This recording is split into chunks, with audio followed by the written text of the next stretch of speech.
This month, new Hollywood releases include Terminal Velocity, the second skydiving epic in as many weeks, plus a couple of uninspired kids' pictures, Little Big League and Little Rascals, not to mention Dumb and Dumber, a self-defining title if there ever was one.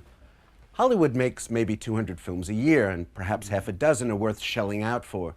In an era of audience fragmentation, turbulent studio economics, and an over-reliance on market research, the multiplex culture is dominated by big stars in formula films, remakes, and endless sequels.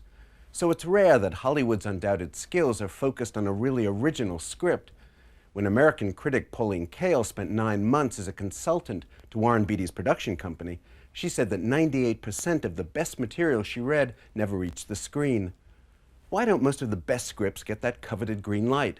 To answer this question, Moving Pictures went on a quest to track down that most legendary of movie beasts, the greatest screenplay never made. There must be in this town 10, 15, 20,000 screenwriters, almost all of whom are trying to turn out the next Basic Instinct, Lethal Weapon, Robin Hood. And then there are 4 or 5 people, maybe, whose typewriters or word processors are clicking away.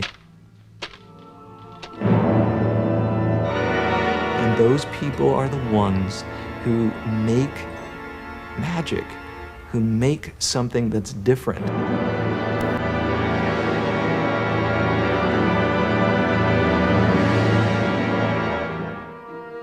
My quest, and I think it is a quest, is to find extraordinary screenplays. Writers have sent things to me, studio heads have sent things to me, agents have sent things to me, thinking, you might like this. There's something about this that's extraordinary. They're usually much better than movies that you see, but they tend to have what in Hollywood is perceived as problems. The Tourist is a very strange, obliquely written screenplay, and I think one of the reasons that it causes people so much discomfort is that it has a very strong female lead. She's almost like the equivalent of Michael Rennie's character in Day the Earth Stood Still. The idea of having this alien walking through the streets of Washington was just, to me, the most amazing, beautiful, conceptual thing. And I think that when I was first beginning to want to write, that was very much on my mind, although it did not take shape until I wrote The Tourist. There are not many ideas when you run a movie studio that come along that are obviously both commercial and potentially really interesting, loaded with the opportunity for social commentary. The Tourist was one of them. It was a wonderfully alienated story about people from other planets who are forced to live and adapt to an earth-bound environ while they seek some comfort in some kind of social organization in New York.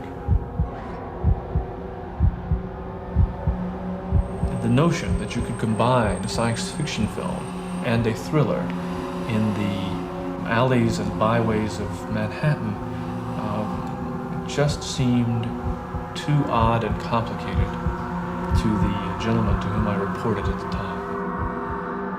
I think there's something about this particular script which is so direct and mainline about its preoccupation with porno shops and the needs people have to interrelate, and the fact that these are worms that are actually mating, and the characters have names like Frogner.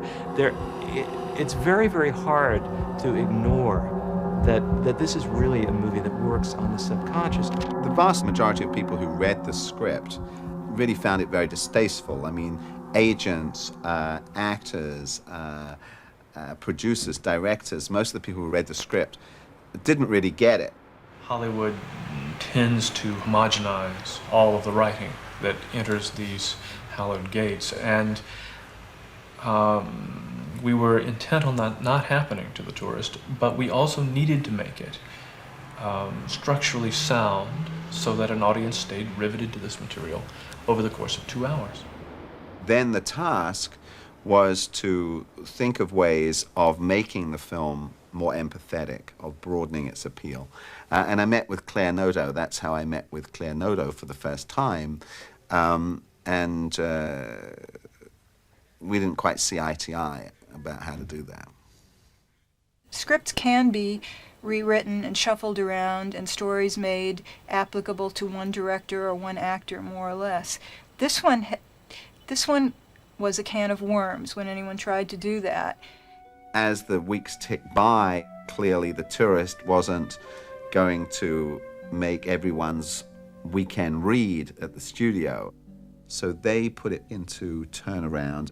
Turnaround is limbo. It's when the script that Hollywood tells you is fabulous, it's brilliant, we want it, we're going to pay the $1 million, suddenly becomes, I don't think so. Shortly afterwards, Frank Rodham and I were having tennis, and he was asking me what movies I'd read, what scripts I'd read recently that I loved. And I mentioned The Tourist, and I said, this is a very good piece of material. I'm very enthusiastic about it. And a week or two later, I suddenly heard that Frank was doing The Tourist with Zoetrope.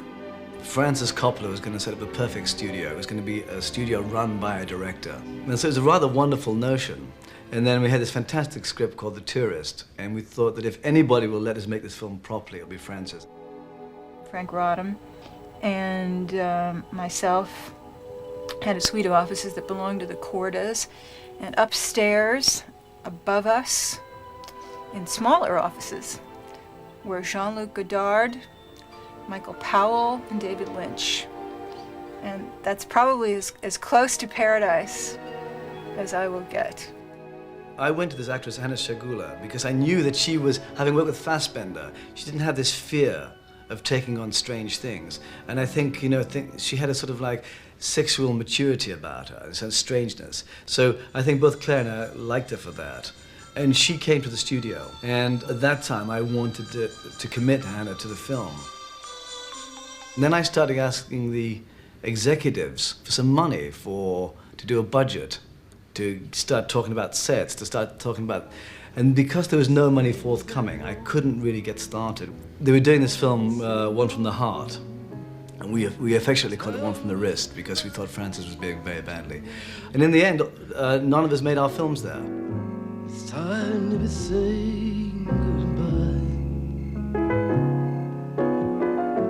In the words of a line of dialogue from One from the Heart, which is, in fact, the movie that destroyed Zoetrope because Francis was making it and spending so much money on it, it went down the tubes and it evaporated like spit on a griddle.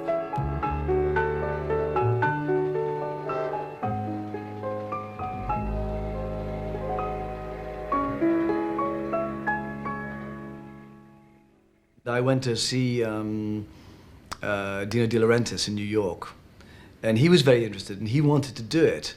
But then Francis insisted on getting a fee, and Dino wouldn't wear that. So there was a critical moment when I felt somebody else might have made it, at Zoetrope being cooperative. Unfortunately, Francis, it didn't work out, and he lost the turnaround and went back to Universal. So then this producer called me and said, The Tourist is back at Universal. Would I come in and, if I was interested, try and humanize The Tourist? And I met Claire and talked about it, and Claire wasn't very willing to go in that direction. And so we were obliged to take on a different writer. And at that point, there were a lot of actresses being mentioned for the role. I remember Jessica Lange was being mentioned. So, obviously there was sort of a blonde Aryan look to this woman that was described. So the Jessica Lange prototype was in my head. I remember one of my favorite thoughts was Teresa Russell. She was working with Nick Rogue, her husband at the time, going from one film to another. I think we had some discussions with her agent, and there was the possibility she might do it, but we never got to the position of making an offer or anything like that. We're gonna meet. Might as well be now. If we don't meet, there's always the possibility it could have been perfect. It became a big thing around LA. People would hear about it. Illustrators, artists send their stuff. And then I thought of Giger because of the great work he'd done on Alien. I got instruction how the creature should look like. It's like sending people to Siberia if they have done some, some crime or something. So these aliens had been sent to New York City.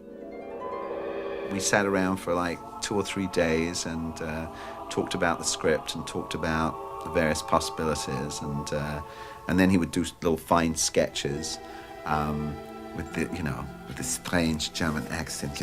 Brian, I think we put lots of slime on here, and this tentacle here will be like a penis. A penis always needs teeth, otherwise he wouldn't be shown in the American cinema. He'd sort of wonderfully enthusiastic in this bizarre way. The sexual nature of his drawings and her sexual nature. In the script she says, I come from a planet of information and erotica. And I wanted the manifestation of her to be extremely erotic. I like this very much because it seems to be erotic anyway, just arms and... 3 weeks later, or a month later, they delivered these extraordinary drawings, these extraordinary paintings and airbrush designs. It was great. Normally, the film people, they does not get such big paintings. And so they have been very impressed. And then came out this E.T. and made everything bum.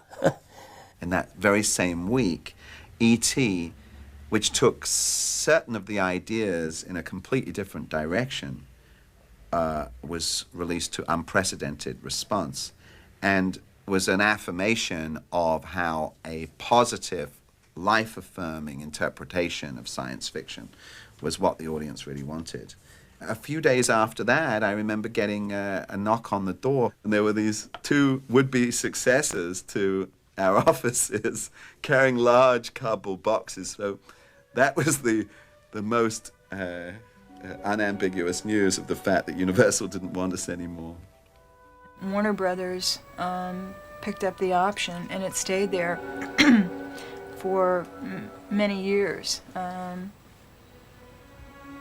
Mainly because I believe Warner Brothers didn't want to let it go until they were absolutely sure they were going to do anything with it. One of the things that studios are most afraid of is looking stupid. They will acquire a script, spend millions of dollars developing it, bring in different writers, bring in different directors, and start to pull together a creative team, and then for one reason or another the movie doesn't get made. And so the script, although it's still wonderful, languishes. And as these things get older, they frequently become cursed with a kind of baggage, most of it quantifiable as voodoo, but nevertheless it's there in the community, and people become less and less willing to take the risk. It was kind of interesting for me that you had this wonderful dream of a director's studio run by directors for directors. It turned out to be a nightmare. And yet what was tragic about it was in the midst of all that, we had this brilliant screenplay, one of the best unproduced screenplays ever written. There's just a gallery of scripts that are and stories that are waiting to be told, that are wanting to be told, that are unlike things that we have seen before. And with the right cast and the right director and that kind of magic and good luck that can sometimes happen on location or on a set, these can make really extraordinary movies. The Tourist remains unmade.